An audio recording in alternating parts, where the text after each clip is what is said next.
Halos lahat ng senador sa ikalabinsyam na kongreso ay nagsingit ng 100 bilyon sa Year 2025 GAA.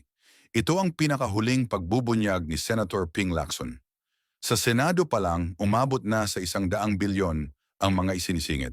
Nagulat ako dahil ito ay mga individual na singit at nakatag bilang for later release, wika ni Lacson. Napakalaki. Dati bago ideklarang labag sa batas ang PDAF, daan-daang milyon lang ang halaga. Ngayon umabot na sa 100 bilyon para sa mga senador.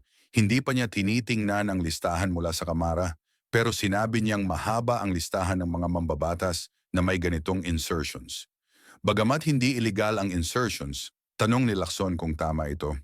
Lalo na't may mga individual na nagsingit ng 5 bilyon hanggang 9 bilyon. Sa budget deliberation, pwede ko itong tanungin. Gusto kong malaman kung ilan sa mga isinisingit ang na-release at paano na ipatupad, aniya. Nanawagan si Lacson ng self-restraint sa mga kapwa mambabatas pagdating sa pagsingit ng pondo, lalo na sa mga proyektong pang-imprastruktura sa lokal na antas.